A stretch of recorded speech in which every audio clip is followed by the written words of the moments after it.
Hello everybody. मैं doctor Saroj Gupta राजकीय मीरा कन्या महाविद्यालय उदयपुर में एसोसिएट प्रोफेसर के पद पर पदस्थ हूँ और मैं आज आपको अपनी 5th वीडियो में प्रथम वर्ष कला के पेपर भारत के इतिहास के द्वितीय प्रश्न पत्र 1000 से 1707 ईस्वी के प्रथम अध्याय मध्यकालीन भारतीय इतिहास के साधनों का वर्गीकरण के बारे में आगे चर्चा करूंगी।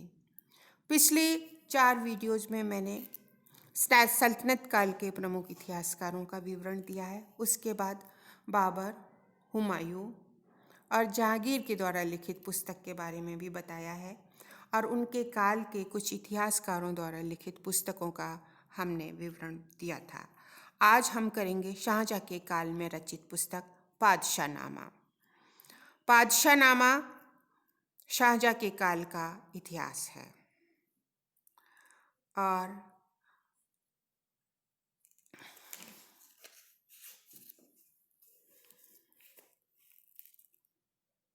इसकी शैली प्रारंभ में लाहौरी, जो इसका रचयिता है, उसने अबुल फजल को आदर्श मानकर उसका अनुकरण किया था। विषय वस्तु में फारसी इतिहासकारों के समान इसके जो रचयिता हैं, लाहौरी ने इस ग्रंथ को अपने संरक्षक शाहजहाँ के जीवन चरित्र के रूप में लिखा है और इवन प्रथम अध्याय उसने शाहजहाँ को ही समर्पित किया है। शाहजहाँ के समय के युद्ध अभियानों का विवरण इसमें है। शाही परिवार के विभिन्न सदस्यों को दिए गए सम्मान, पेंशन, अमीरों को दी गई उपाधियाँ, उनके मनसब, पद परिवर्तन का लेखा जोखा, सम्राट के जन्मदिवस, सिंहासन आरोहण, सार्वजनिक अवसरों पर शाहजहाँ द्वारा ली गई भेंट की सूची, पुत्रों का जीवन इत्यादि के बारे में भी हमें इसमें मिलता है। शाहजहाँ की धार्मिक नीति की उसने प्रशंसा की है। पादशाहनामा ने शाहजहाँ के शासन प्रबंध को सुव्यवस्थित बताया है। विद्वानों, कलाकारों, शेखों और कलाकृतियों का विवरण इस पुस्तक में विश्वसनीय है और प्रशंसनीय है। इसमें ताजमहल की प्रशंसा भी की गई है। शाहजहाँ का अपने पिता के प्रति विद्रोह करना के लिए उसने नूरजहाँ को इस पुस्तक में जिम्मेदार ठहराया है। इस पुस्तक में वस्तुनिष्ठता की कमी हमें स्पष्ट रूप से दिखाई पड़ती है। आलोचनात्मक योग्यता की कमी भी हमें दिखलाई पड़ती है। इन कमियों और शैली की क्लिष्टता होने के बावजूद भी पादशाहनामा शाहजहाँ के शासनकाल के अध्ययन के लिए एक महत्वपूर्ण ग्रंथ है। नेक्स्ट है मुंतखब उल लुबाब या तारीख खाफी खां। मुंतखब उल लुबाब, खाफी खां ने इस पुस्तक को लिखा है। फारसी में लिखा गया है और तैमूर के वंश का इतिहास है। इस पुस्तक में बाबर के समय से लेकर मोहम्मद शाह के शासनकाल के 14वें वर्ष तक के इतिहास की घटनाओं का विवरण हमें मिलता है।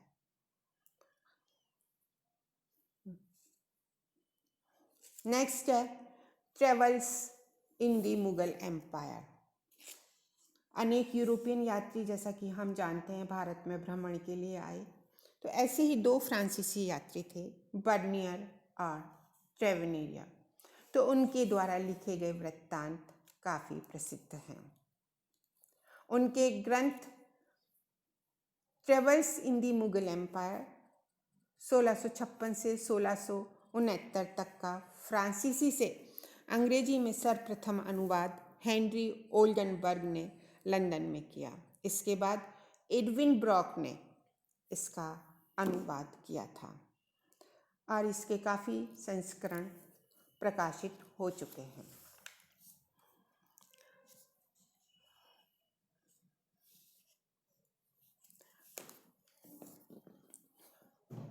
इस पुस्तक की विषय वस्तु शाहजहाँ के शासनकाल के अंत में होने वाले उत्तराधिकारी युद्ध का प्रमुख रूप से इसमें विवरण है।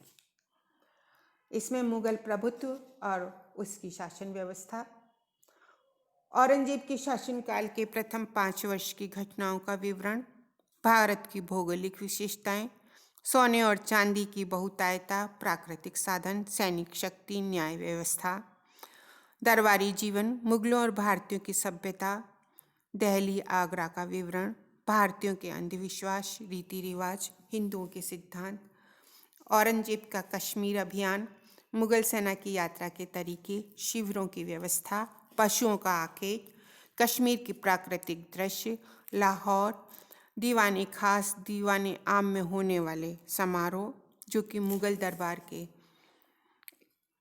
अंतर्गत होता था, सम्राट, बेगम, शाहजादों, अमीरों और उनके परिवार के सदस्यों द्वारा किए गए आखेट, शेर, हाथी, बारहसिंगा, नीलगाय, बगुले आदि का शिकार, दिल्ली के पास बनाए गए नगर शाहजहानाबाद का विवरण, चांदनी चौक और लाल किले का विवरण, आगरे का विवरण, कश्मीर का विवरण, भारत में धन की बहुतायता का विवरण इत्यादि का विवरण, कृषकों की दशा, अमीरों और धनी व्यापारियों की समृद्धिशीलता, कृषकों की शोचनीय दशा, राजकीय अधिकारियों के द्वारा उनका शोषण, बंजर जमीन की बहुतायता, सिंचाई के साधनों की कमी, हिंदुओं के धार्मिक विश्वास और उनके मत, हिंदुओं द्वारा वेदों पर विश्वास किया जाना, प्रकृति के बारे में हिंदुओं की धारणाएं, हिंदुओं की शरीर विज्ञान और चिकित्सा विज्ञान के बारे में जानकारी, विश्व की उत्पत्ति के बारे में हिंदुओं के ज्ञान, सृष्टि की रचना के समय से लेकर उस समय तक के काल को 3 भागों में बांटने का उनका विवरण, मूर्ति पूजा की निंदा इत्यादि का विवरण हमें उनकी पुस्तक में मिलता है। यद्यपि उन्होंने हिंदुओं की 4 मुख्य जातियों का विवरण दिया है, परंतु उनके कार्यों के बारे में स्पष्ट रूप से नहीं बताया है। नेक्स्ट है स्टोरियो डो मोगारो और मोगल इंडिया। इसका लेखक है निकोलोआ मनुची। ये इटली का रहने वाला था। इसमें मनुची ने वेनिस से लेकर दिल्ली तक की अपनी यात्रा का विवरण प्रस्तुत किया है। तैमूर से शाहजहां के शासनकाल तक का विवरण, मुगल दरबार, शासन व्यवस्था, राजस्व वसूली के आंकड़े, अंग्रेजी और अन्य यूरोपियों के शिष्टमंडल, हिंदू राज्यों की कार्य प्रणाली, औरंगजेब की कट्टरता, तैमूर का शासन, बंदी शाहजहां के प्रति औरंगजेब का व्यवहार इत्यादि का विवरण हमें मिलता है।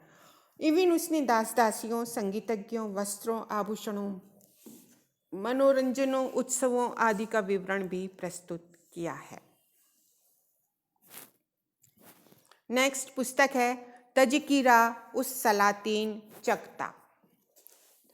तज़किरा उस सलातीन चकता। ये फारसी भाषा में लिखा गया है। कामवर खां ने इसकी रचना की है। कामवर खां इस पुस्तक को उसने इतिहास की घटनाओं को सही ढंग से प्रस्तुत करने के लिए रचित किया था। इस पुस्तक को 2 भागों में विभक्त किया है। चंगेज खां से लेकर जहांगीर तक की घटनाएं और शाहजहां से लेकर 1724 ईस्वी तक की घटनाएं इस पुस्तक में विवरण दिया गया है। अब इस प्रकार हम देखते हैं कि हमें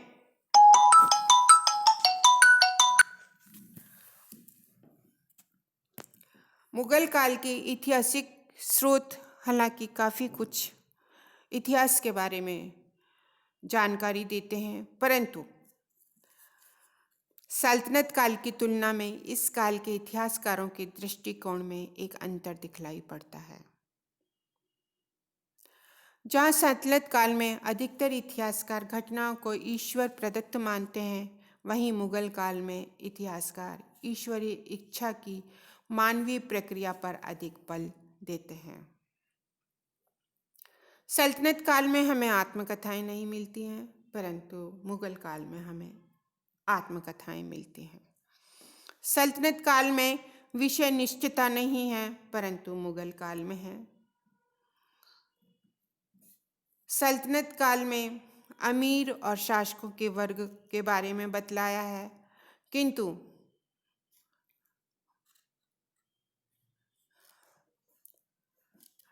ये जब हम स्टडी करते हैं तो हमें पता चलता है कि मुगल काल में भी यही किया गया है। जहाँ तक विदेशी यात्रियों के विवरण का संबंध है, उस बारे में हालांकि उन्होंने बहुत कुछ लिखा है, परंतु वे अपनी विदेशी पहचान छिपाने में नितांत असमर्थ रहे हैं। उनके विवरण पूर्वाग्रहों से ग्रसित हैं। उन्होंने पश्चिमी सभ्यता को पूर्वी सभ्यता के मुकाबले श्रेष्ठ मानकर अपने अनुभवों को लिखा है, अतः उनके विवरण गंभीर सोच पर आधारित नहीं है। भारत में सोने चांदी की बहुतायता पर विचार करते समय बर्नियर यह लिखना भूल गया कि यह बहुमूल्य धातु केवल शासक वर्ग या धनी व्यापारियों के पास ही थी। ऐसी कमियों के होते हुए भी विदेशियों के विवरण अपने आप में एक अलग महत्व रखते हैं। Thank you very much.